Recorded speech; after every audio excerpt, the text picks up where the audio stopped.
You are listening to 10,000 Swamp Leaders, leadership conversations that explore adapting and thriving in a complex world with Rick Torsett and guests.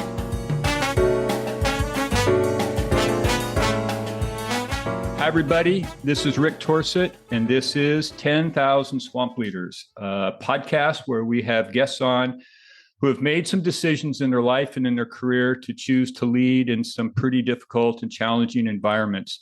And today is no exception to that. It's my good fortune to have Fabris McBride on. Julia is the interim president and CEO of what I think is one of the more important enterprises in leadership in the world, the Kansas Leadership Center, of which we'll talk a little bit about here.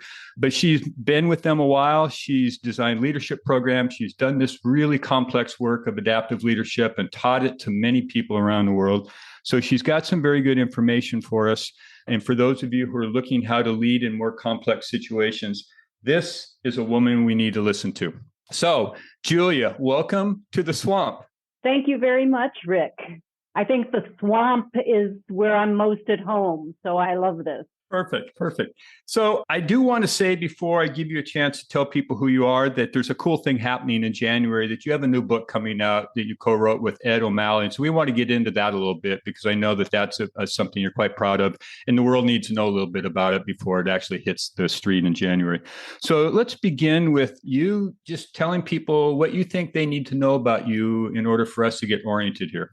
Thank you. Yeah, I think people need to know that I live and breathe the KLC mission.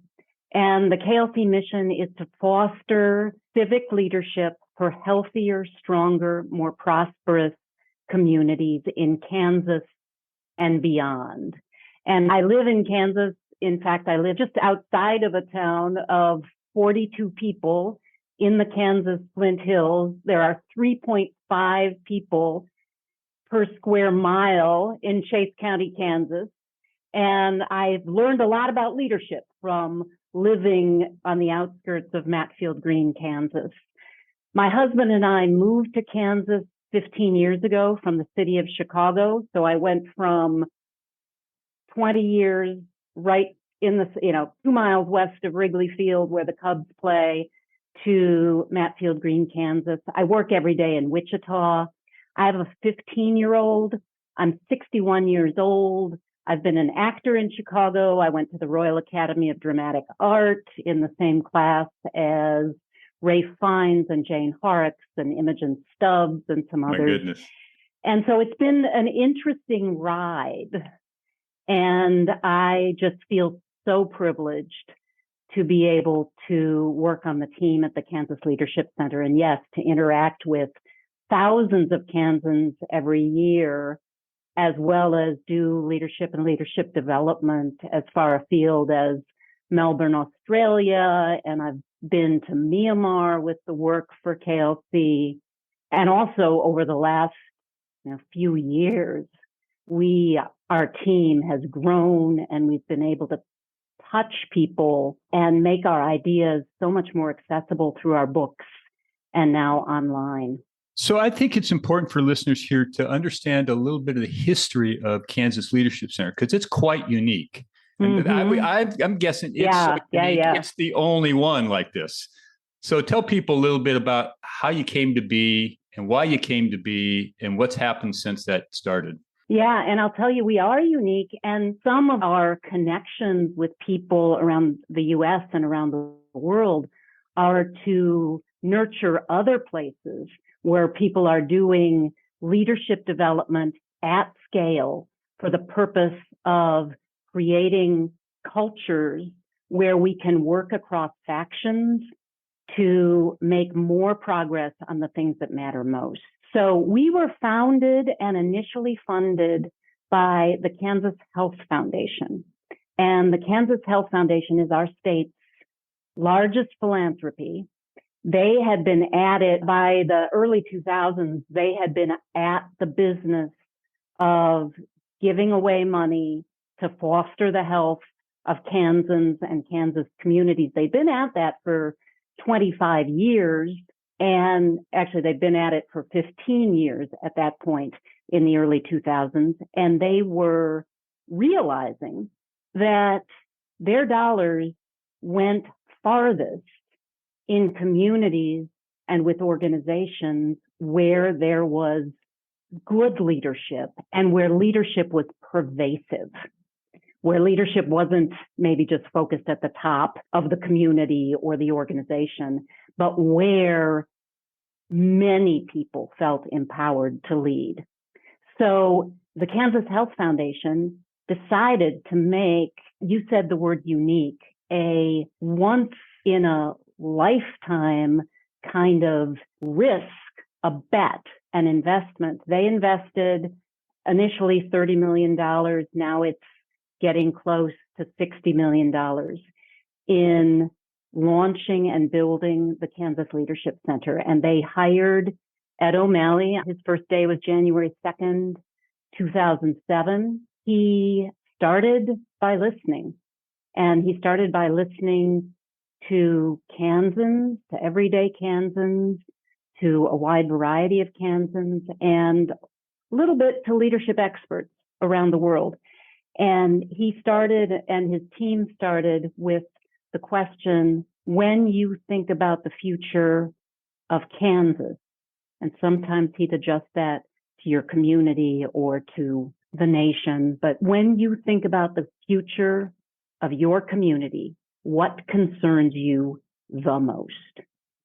And people would talk about the things like immigration issues and health and water is a bit, lack of water for agriculture is especially an issue in Kansas these days. They'd talk about those big issues, and then he'd ask, what are your aspirations, again, for your community? And people would talk about the kind of thriving community that they wanted, where there was plenty of water, where people could come into the community and be welcomed, where everyone had a job, where everyone was healthy. And then it became we would ask, what makes leadership difficult in that gap between your concerns and your aspirations?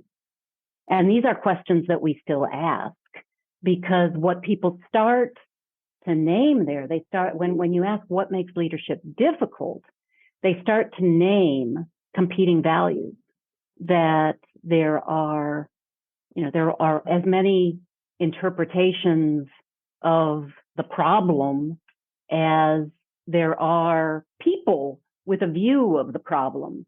And so they started, actually, you'll know this, Rick, they started naming the characteristics of adaptive challenges.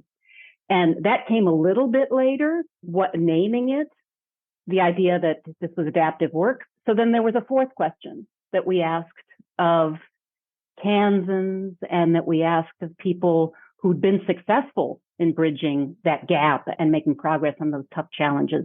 What kind of leadership will it take to make progress on those challenges? And out of that came some ideas of what the Kansas Leadership Center would teach.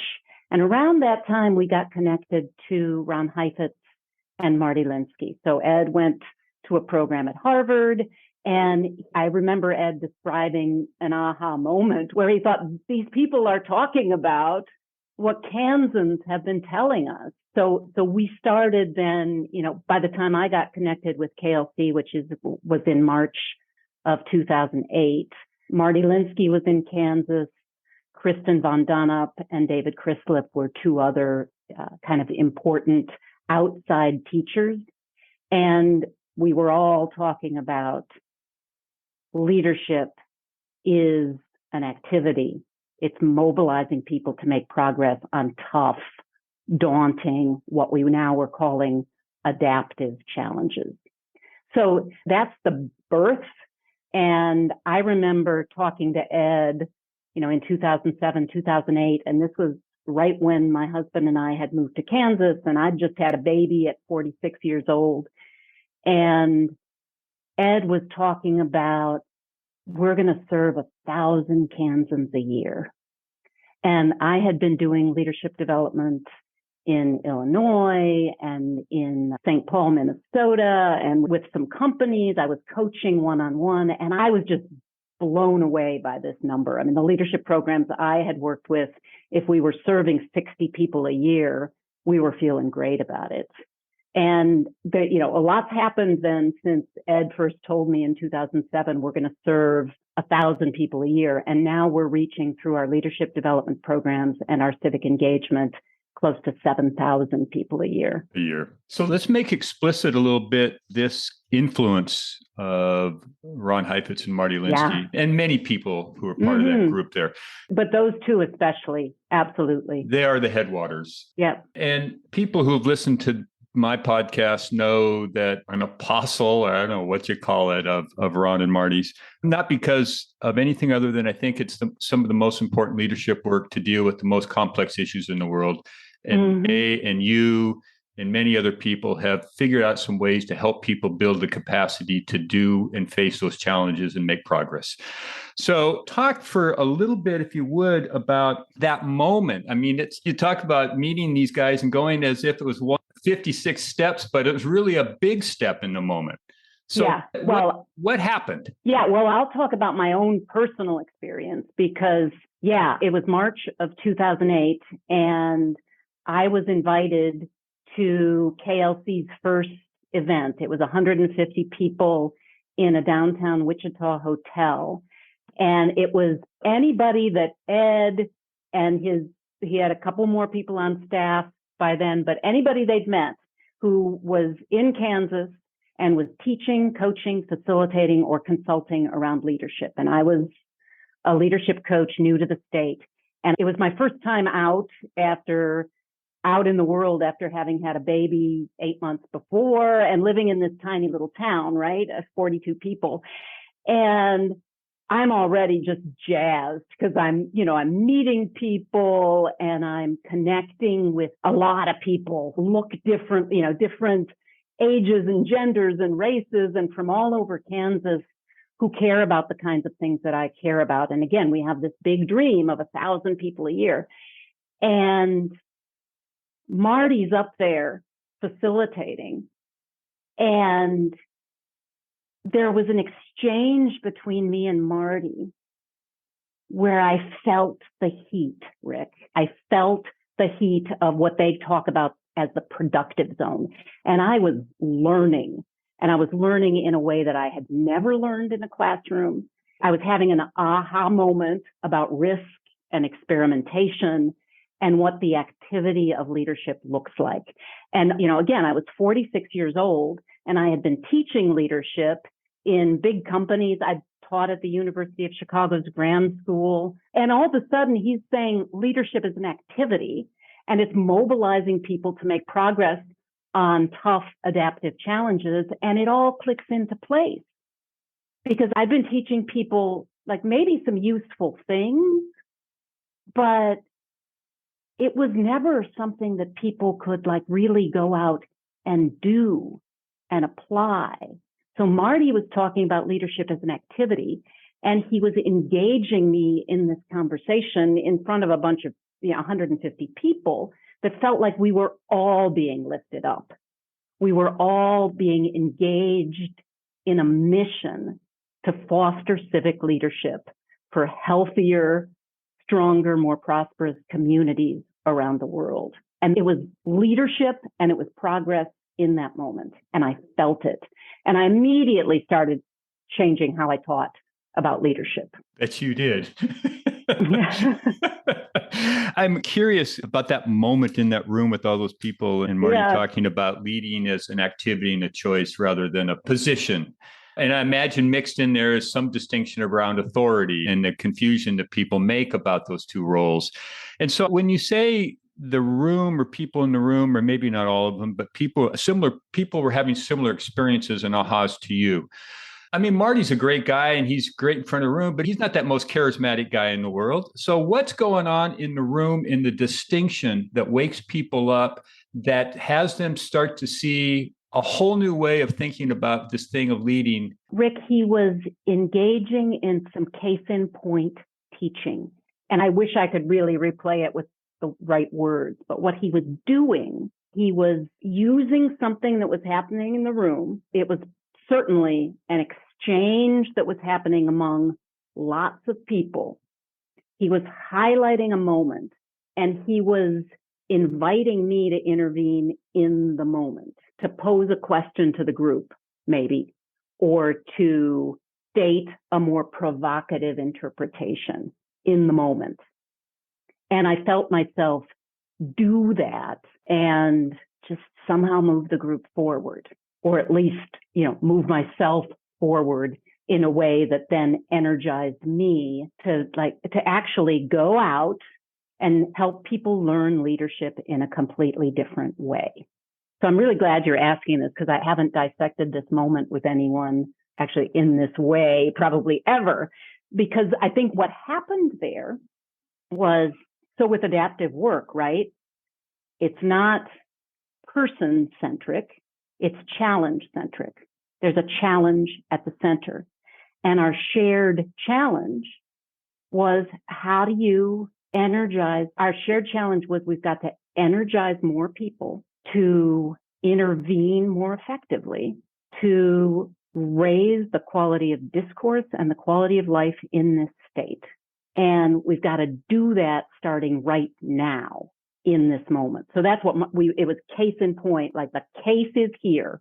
If we can't do it here, we're not going to be able to do it out there. I think I know the answer to your question here. This is maybe for the listeners more than for you and me, is that part of what's going on there is the recognition or the explicit stating that we are part of the problem. And if we're not able to engage ourselves to address it, we have no hope externally to deal with it. Is that a fair way to think about it? Yeah, that's exactly right. I mean, partly I was part of launching a new organization, like right in that moment, I was part of launching a new organization in Matfield Green.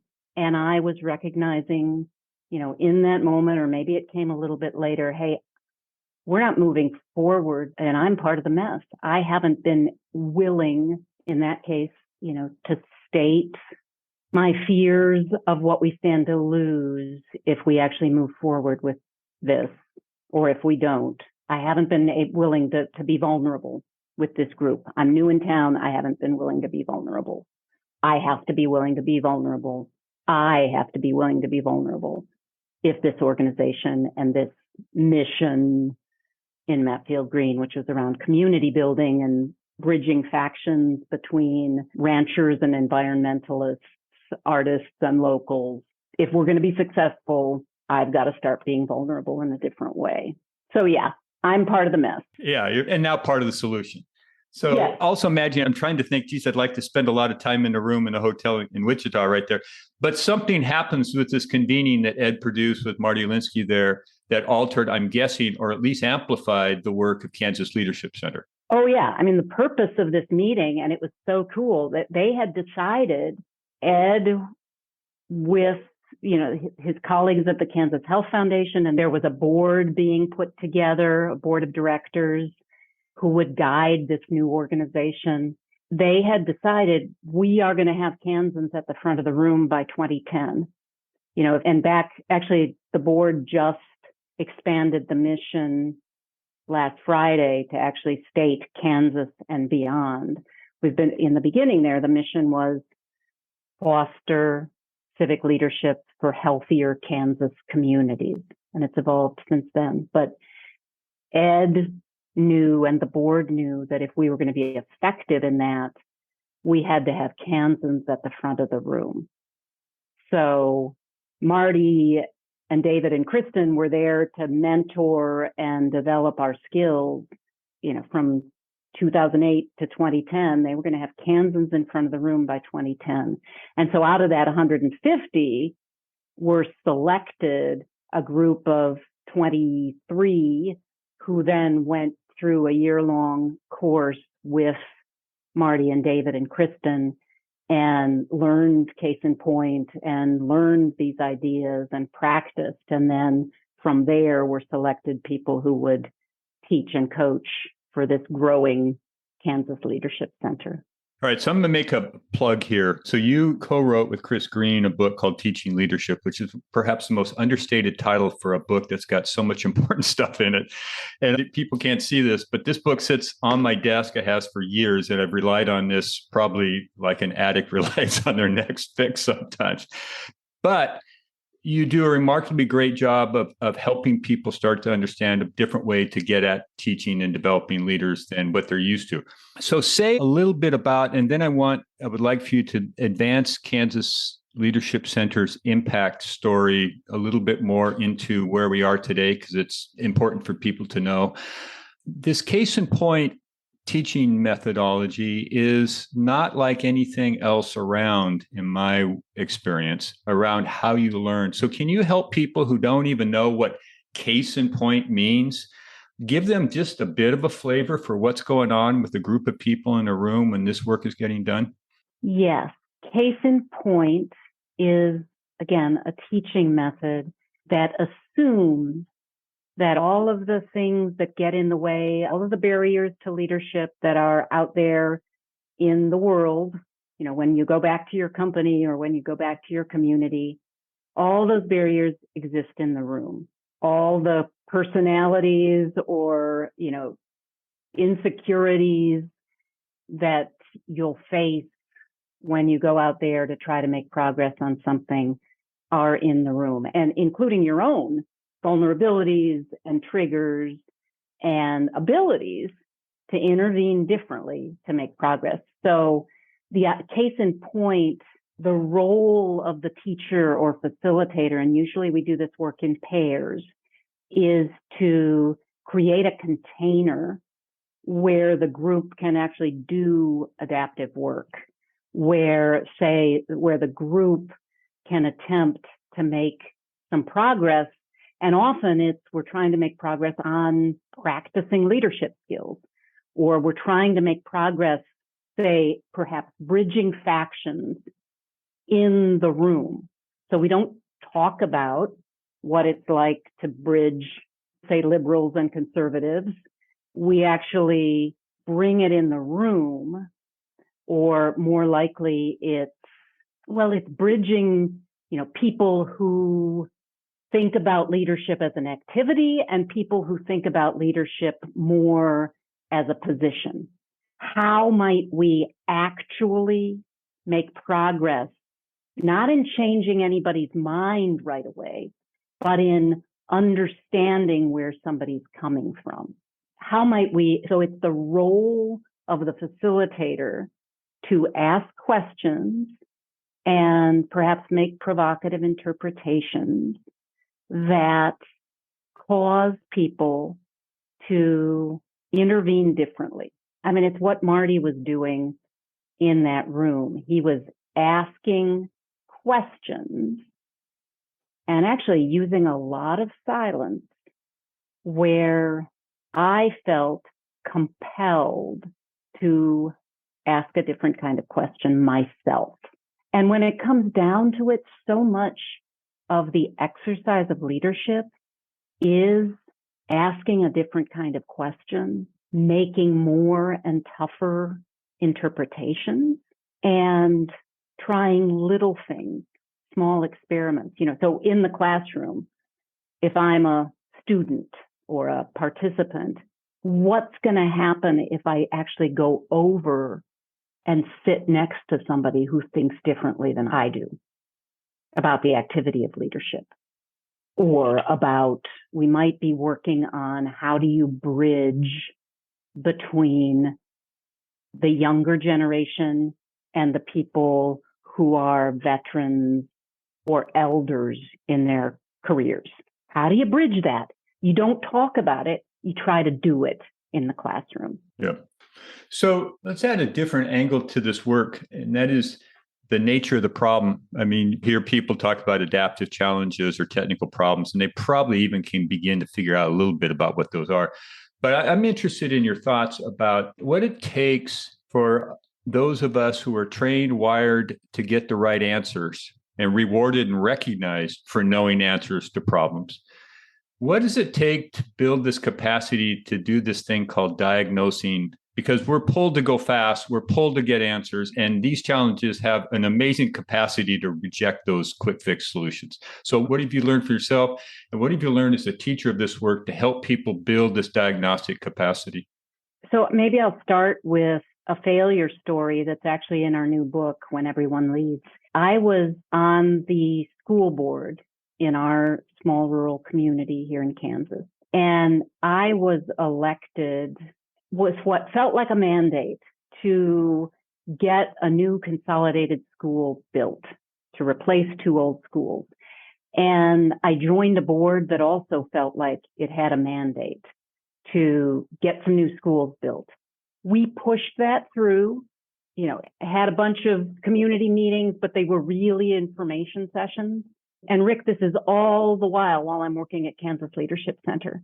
But the pressure and the mandate and the feeling that I had that I knew what was right overrode everything I know about diagnosing a situation. And maybe also my sense that I'm new here. I need to just go with the flow. Overrode what I know about anyone can lead anytime, anywhere. And we pushed that thing through and we lost something like 784 to 326. I mean, it was tragic. And then after that, we stepped back, and I started going around and asking people who would give me a straight answer, what's the story people are telling about me in this community? And I heard, they think you mean well, but you don't really have a clue. And I started talking to people who thought differently than I did. And, I heard about where we actually did share common ground about what we wanted for the kids of the county. And then, I started talking to board members about what would you be willing to give up or to do differently in order, to make sure we win this next time. And we engaged a task force that represented all the factions, all the relevant factions, and that we gave them time. We gave them a container to do tough work and came out the other end with a plan. And it ended up being a plan for renovation of the two buildings. And along the way, I learned that the values I brought from the big city were very different, not better, but very different than the values around historical preservation and frugality that exist in the place where I live. And so that's, what I just told you about the way we did it the second time, and the bond passed that time. We got the tax money to do a smaller project that honored that sense of we don't build new, we upgrade, and we all care about our kids. So that second, the second part of that story is what diagnosis looks like. And the first part of that story is about the traps that even well-meaning and, people who should know better, the kind of traps we fall into because we think we know it all. We think we're put in a position of authority to do something and do it now. Yep. I appreciate you. That's such a clear example of rushing. And then that's great. But to have the wherewithal to then take yourself back out to the people and ask, the questions you're asking about how you're doing the job, and then be able to hold it and listen and take that in and then use that. To me, that's what choosing to lead really looks like. It's one thing to lead and nail it and be successful and everybody's in acclaim, but it's another thing to have to retrace the road you traveled to learn from it so you can get another shot to do the right thing for the right reasons. Yeah, there's a piece in the KLC framework and in what Heifetz and Linsky teach is it's about holding to purpose. That one I remember hearing from Marty, way back when, one and done doesn't do it. It's one and done. It's not leadership. It's like try my best and go home. That's not leadership. It's have a purpose, allow that purpose, hold to purpose while being open enough to listen for and inspire collective purpose and keep going. So staying in the Marty Linsky camp here, I just love his definition about leading is sometimes leading is disappointing people in doses they can absorb. Isn't that great? It's just so spot on. So talk a little bit about, you're working with people all around the world now with KLC, and you must be seeing people who have decided to travel this road. They're doing all that they can, and they're coming up against these kinds of moments. So what have you learned in yourself and in teaching and supporting others about loss, resiliency, not being one and done, getting back in the game? What does it take to recover from loss so that you can stay in the game and stick to purpose? What's coming up for me is that to stay in the game and stay connected to purpose, we need two things. One is to really take the time to see our opponents or people who think differently than us as humans. One of the things I think Kansas Leadership Center is really good at is creating containers, and this is mostly in our civic engagement work now, where people who think differently about an issue can come together and listen to one another and hear the humanity behind the issue. So I think I can stay in the game longer if I take the time early and often to understand a little bit more about who my opponents are. And then on the flip side, I also need to have coaches and confidants. And so I need people. My personal thought is if we're creating cultures where everyone leads, we also need to equip people with skills so that everyone coaches. So that, that is one of the beauties of KLC, that all around me here, I'm part of the Adaptive Leadership Network as well. And that's a global network of people. So I had a conversation a week and a half ago with Laura Berlin from the Adaptive Leadership Network, where I just said, Laura, I need somebody far outside my system to give me a little coaching for a meeting I'm having in an hour. So it's just so fabulous when you can have somebody ask you a couple of questions that get at, what's technical and what's adaptive about this challenge. And also just what are the values are at play, my own and maybe the person I'm about to go talk to, and what's triggering me right now, what's going to make it hard to manage myself during the conversation. And it's just so fabulous to have people who can do that for you. Be really explicit. I think part of what I hear you say is if you're making the choice to lead, or even if you're using your authority, having allies and colleagues and peers rather than going it alone. It's very unsurprising to see people in those positions going it alone. And it's hard work as it is. It's just double down on the difficulties if you're going to go alone. Yeah. And I think part of KLC's most important contribution to the field of leadership is the idea of scale and the idea of, when we do programs online and in person for 180 people at a time, and there's not much case in point that happens in those situations. We have some smaller, more targeted programs that go deeper, but we know that we need some people who are deeply, deeply immersed in the KLC ideas and this definition of leadership as an activity to make progress on tough adaptive challenges. But we also need miles and miles wide of people who know just enough to be able to ask those questions, think experimentally, tolerate some tough interpretations. And and we're seeing them here in Kansas, when you get companies and organizations that have that, you get a different kind of progress. And we're also seeing it with some global companies, a tech company in particular that we've worked with and researched, where if a critical number of people know this language of leadership and have a certain amount of comfort with deploying it, then they start to make more progress on the things that really matter. Right. Okay. All right. So you have a book coming out. We do. And so let's talk about the book, because you sent me an e-version, or at least a portion of the book, which I've read twice. Oh, thank you. So well done on the book. Independent of content, having written a book, I just think writing a book is its own process. And congratulations on getting it done, you and Ed. So am I wrong, Matt? So why do we need this book? What caused you Ed to say the world needs this to hear from us on this. So why? Yeah. So we have a book by Ed O'Malley and Amanda Cibula called Your Leadership Edge. And that book lays out the KLC framework, the definition of leadership, 5 principles, 4 competencies, and 24 behaviors that are basically ways of experimenting to make progress on adaptive challenges. That's a little bit of an insider book we're finding, that like you have to have some introduction to be able to really make use of that book. And so this book is the prequel.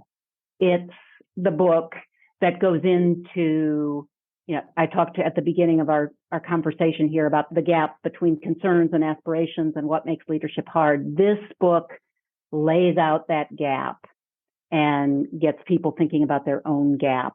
It lays out the definition of adaptive and technical very clearly and accessibly with cartoons. And it talks about the barriers of leadership, internal and external, what it looks like to start where you have influence, and 4 things you can do right away. So it's really a way of lowering the heat in some of our own programs, and for people who may have picked up Your Leadership Edge and felt like, I don't know where to start. This book, and I think it'll be accessible to anybody, whether you come to KLC or certainly whether you've been to Harvard. You don't need to have come to a program or have talked to a KLC person or to Marty and Ron to get something out of this book and start doing something right away. So it's also a book that in some ways is in support of the greater mission of scale of KLC, because people can pick this book up somewhere way off and get an understanding, because I think both of you do a wonderful job of making these concepts accessible, understandable, and therefore more usable, just because I get better grip on them in terms of my understanding. I was tempted to send your e-version to Liz Truss over here. I don't know if you've noticed. But it's not only a leadership issue. There's a lot of authority problems that they not use their own authority very well in this process, in addition to. So, but we digress at the risk of me getting kicked out. Yeah. And I think one of the other things that this book does, which we haven't done in writing before, certainly, is it talks more about what is the role of authority in adaptive work. And that's, to a large extent, it's naming the adaptive challenge and making leadership less risky for others. Yeah. And I think, when I read it, I was appreciative of that, because I don't think it was Ron and Marty's intention in any of their writing at all to have authority come off as a pejorative. But it's easy to conclude that in some ways, because there's so much amplification of what it takes to lead and the techniques and skills of that. So it can look like that's the senior talent. But clearly people who have those levels of position have certain useful things they can do with their authority and need to do them well. And when you can find that dance between somebody with that skill and the recognition skill of when to lead, you've got something going on. There's good stuff happening. All right. So tell people when the book's coming out. Let's do that first, because that's important. Coming out January 31st of 2023, and it's available to order now on Amazon and on our own website. So go right there, and we're available. If anybody wants to do bulk orders, Ed and I are available for speaking engagements. Okay. So I will put those links to the Amazon sites in the show notes of the episode here. So anybody listening, I've read it. I'm going to admit I've read almost all the books that KLC's put together. So this is going to be a great companion to a really useful library. So I'm sitting here thinking, what have I not asked you that I should be asking you? Well, I think I want to just tell people that because of the way we had to pivot during the pandemic, KLC is more accessible than ever to people who might want to join in, who might read the book and then say, I want to go to that one day when everyone leads program, or I want to follow up by coming to our 2-day Your Leadership Edge program. Those are now available online. And we also, so they're online as open enrollment. You can just go and sign up. And they're available worldwide for KLC people to Zoom in and do programs for your organization or your company. And we love that work beyond Kansas because often we're contributing to a mission to build a civic culture somewhere else. And we always learn something. We are stretched by our engagement with people beyond the state of Kansas. We learn and we grow. And I think the only other thing I would say is, well, actually, I've said enough, so I'll let you have a word. Okay. Well, I actually have two more questions for you. Yeah, So you got to keep talking here. So you are the interim CEO of this organization now, which is in and of itself a different level of authority and probably puts some interesting dynamics on your opportunities to lead. So what have you learned about yourself in this role that is new for you? I am having to make quicker choices about how I use my time. I am enjoying the convening power and what that means about my ability to engage people in the conversations that need to be had when they need to be had. So we're navigating, a transition that will probably last about 6 months. By the time this podcast airs, we may have our next CEO either named or very close to being named. So we're in a transition, and I am using a lot of my energy and authority to help people acknowledge that navigating that transition isn't easy, and they shouldn't try to pretend to themselves that it's easy, that we're naming loss. Even as we're describing for the search firm what we want to see in the next CEO. We're taking that time. And so I appreciate the opportunity to have the level of authority that allows me to hit pause, and frankly, as often as I think it's necessary to have people have the conversations that need to be had about the transition. So when I hear you describe it in those ways, I think this is a healthy demonstration of authority of the position, to convene the space, to hit the pause button, to provide time and space for people. Again, to amplify a little bit, the really importance of wise authority in a system and in a role, in a position. I will say, I'm smiling when you talk about transition. I know you know William Bridges' work.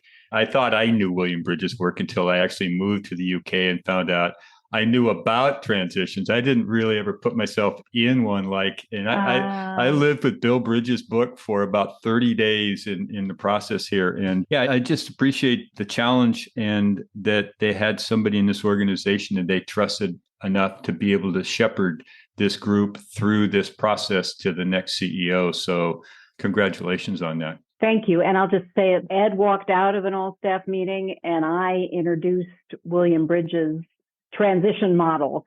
And we talked about it and addressed a few with the whole staff. And I think that's, an authority can bring in some expertise. A lot of people in that room had not heard of William Bridges and the muddy middle that is so difficult. Yeah. And so that's something authority can do, is bring in some expertise and then provide space for people to digest it and make it their own. Okay, last question for you. Since you are the interim, which means, temporary in some ways, something to head. When you look ahead, what's in your future, you think? Beyond, once this passes, what's in your future?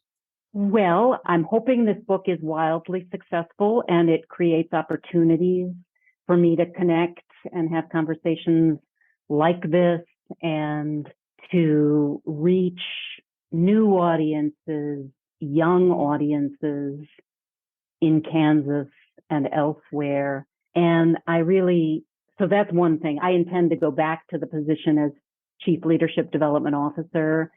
And I am already planning the next iteration of our capstone program, which is Lead for Change, and how to make that 3-day program not a leadership training program at all, but 3 days where people come and they make significant progress on their most important challenge. We're recrafting it to encourage people to come with people from different factions who share the same challenge at the center. So I'm very excited about that. And I'm working with Tim Steffensmeyer, who's our director of research, along with Dion Gates and Donna Wright on that team. And I'm hoping that a book comes out of it that includes research and stories from real adaptive challenges. Oh, fantastic. All right. So Julia Fabris McBride, thank you I hope you didn't get too muddy in our swamp here. Thank you very much for being here. I love the muddy swamps. It's great. Thank you. All right. Thanks very much. Thank you for listening to 10,000 Swamp Leaders with Rick Torsett. Please take this moment and hit subscribe to follow more leadership swamp conversations.